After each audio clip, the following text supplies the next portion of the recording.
Apesar do diabetes ser uma doença que pode ser controlada com exercício físico, uma boa alimentação e medicamentos, infelizmente o diabetes mata. E ele mata porque existem várias complicações que surgem do diabetes, e essas complicações são aquelas que deixam o paciente cego, que fazem ele perder a sensibilidade, que fazem inclusive ele perder dedos dos pés ou o próprio pé. E inclusive existe uma complicação que é muito temida, conhecida como cetoacidose diabética, que pode levar o paciente a uma insuficiência cardíaca, o coração fraco, a uma parada cardíaca e inclusive ao coma e à morte. Então, para os pacientes evitarem essa complicação, eu vou dar algumas dicas e falar um pouquinho para vocês sobre a cetoacidose diabética no dia de hoje, já que grande parte do meu público comenta sobre diabetes diariamente aqui no canal. Se você se interessa em saber um pouquinho sobre a cetoacidose e se prevenir contra ela, fique até o final do vídeo, eu te convido. Meu nome é Christian Morato, eu sou médico e você está assistindo mais um vídeo sobre saúde aqui no meu canal. Inclusive aqui no meu canal eu sempre estou postando vídeos sobre saúde, pelo menos uns 4 vídeos por semana. Então se inscreve, ativa o sininho de notificações, deixa o seu curtir aí que é muito importante e no final do vídeo diz no comentário o que você achou desse conteúdo.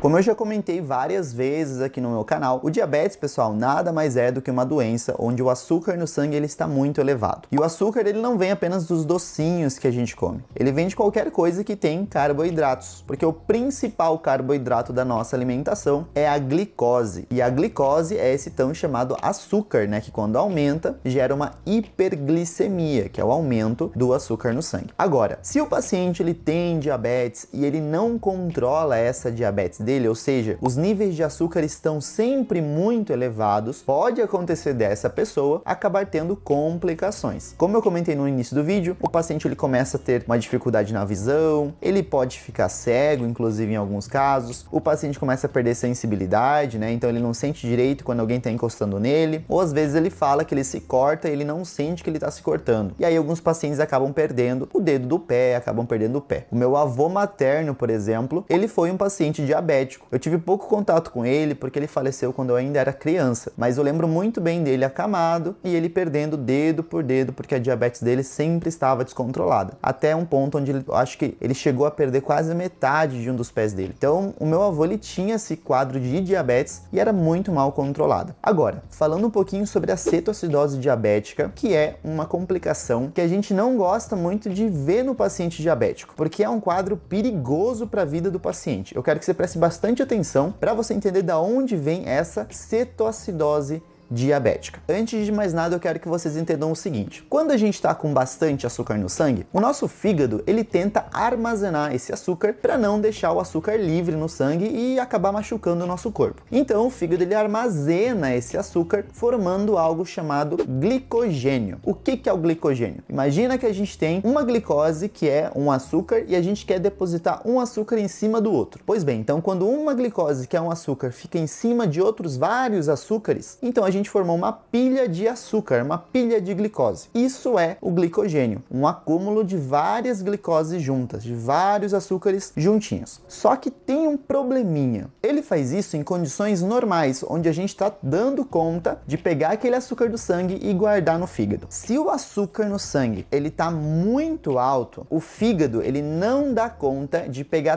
todo esse açúcar e formar glicogênio. Então o corpo ele tenta dar um jeito de diminuir aquela glicose no sangue. E aí ele entra numa via metabólica, ou seja, ele começa a transformar o açúcar em outra substância para tentar eliminar essa substância do corpo. E essa substância é chamada de ácido cetoacético, ou seja, o seu fígado, tentando compensar aquele excesso de açúcar no sangue, pega o açúcar e transforma ele num ácido. Esse ácido recebe o nome de cetoacético porque é um ácido que tem muito cheiro de acetona, e ele basicamente tem uma composição parecida à acetona. Então esse ácido começa a ser eliminado do corpo de algumas formas. A gente elimina ele pela respiração, a gente elimina esse ácido pela saliva, pelo suor, pela urina. Então o ácido começa a tentar ser eliminado. Só que tem um probleminha. É tanto ácido sendo produzido no nosso corpo que o corpo começa a desenvolver alguns sintomas pelo acúmulo desse ácido. Por exemplo, quando ele começa a ser eliminado pela saliva, você sente a respiração e o hálito do paciente como um hálito mais azedo, parece um hálito de acetona. Alguns Alguns livros de medicina falam que parece maçã verde, né? Então é um cheiro muito forte, meio azedo. Isso acontece também no suor do paciente, acontece também na urina do paciente. Então o paciente ele começa a ter esse problema, né, do corpo dele começar a cheirar muito forte, lembrando um pouquinho de vinagre, maçã verde. E isso tudo é porque o corpo está tentando eliminar esse ácido. Mas pessoal, é tanto ácido que o sangue da pessoa começa a ficar ácido. E na medicina, quando a gente fala que o sangue está ácido, a gente diz que o paciente está em uma acidose. Como vocês perceberam, o nome do ácido era ácido cetoacético. Então a gente dá um nome para a acidose de um paciente diabético de cetoacidose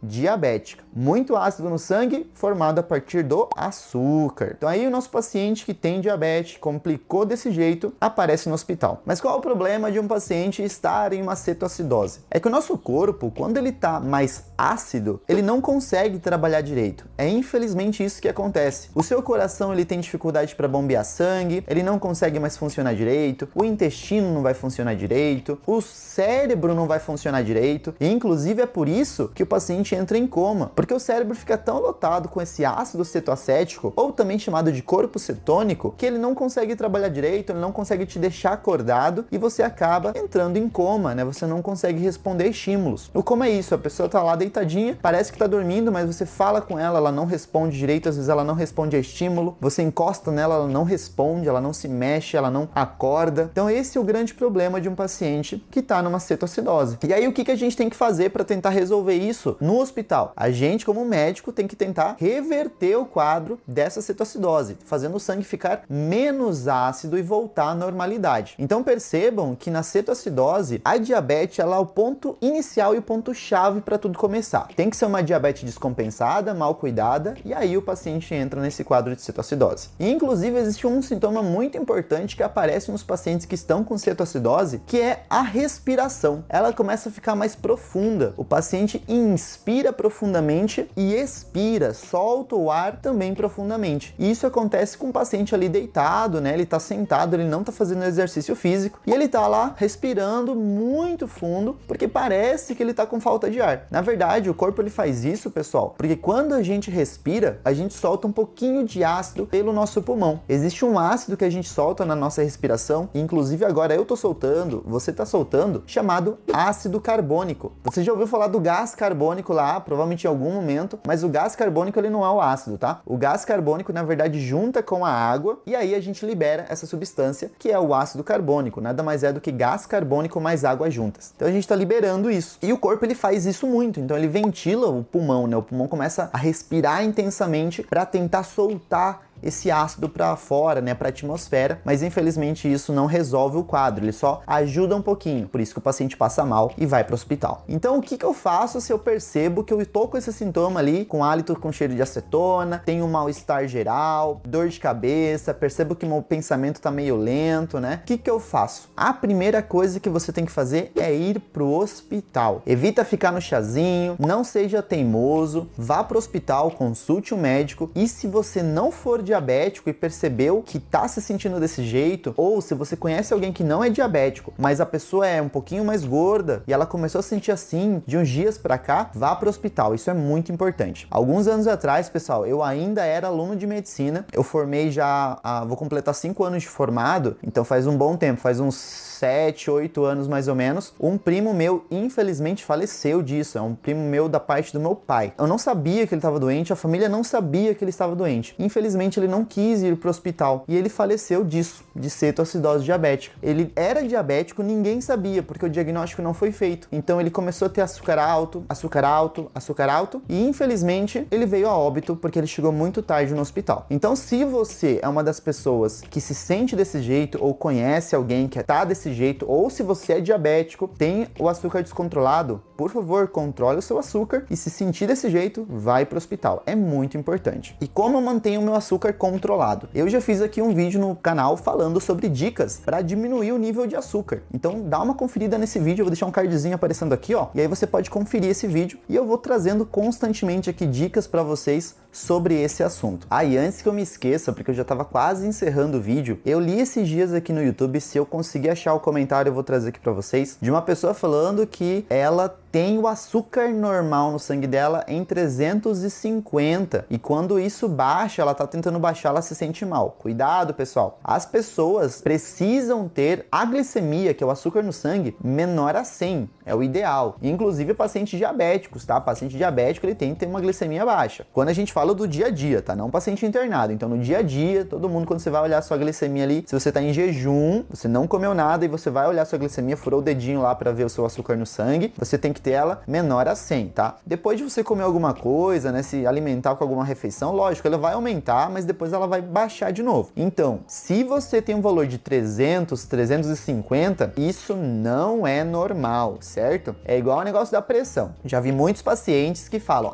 minha pressão sempre foi alta, o normal da minha pressão é 180 por 120, né, ou 18 por 12, como os pacientes falam. Não, isso não é normal, você é hipertenso. Mas minha pressão é assim desde os 25 anos. Pois é, você é hipertenso desde os 25 anos. Então, cuidado com isso, pessoal, tá? Não existe um açúcar normal que tá muito em cima. Imagina, a gente tem que ter um açúcar menor que 100 e uma pessoa tem 3,5 vezes a mais. E aí ela ainda fala que pode ser o normal dela. Não, isso não existe. Nosso corpo tem variação de um corpo para outro, mas não uma variação tão grande assim, ao ponto de um açúcar ser 350 e ser normal. Cuidado com isso. Se você tem um açúcar alto desse jeito, consulte seu médico, faça um controle para reduzir devagar esse açúcar. O açúcar não pode baixar de uma hora para outra muito rápido também, porque é perigoso para o seu cérebro. Então, se você tiver com açúcar muito alto, você não pode baixar de uma vez. E é por isso, às vezes, que quando o paciente ele vai para o hospital e ele tá com açúcar lá em cima, 500, 550, a gente baixa devagar. A gente não pode colocar um sorinho lá e liberar ele uma hora depois. Baixa devagar, porque é perigoso, baixa rápido e machucar o cérebro. Então, fique com essa informação que é muito importante.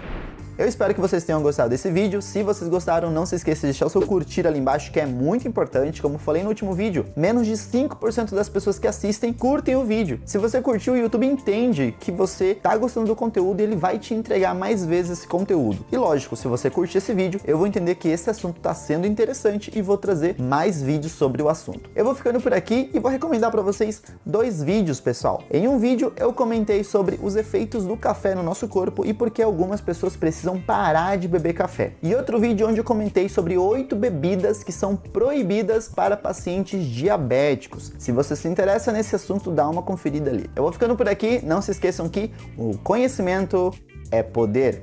Tchau!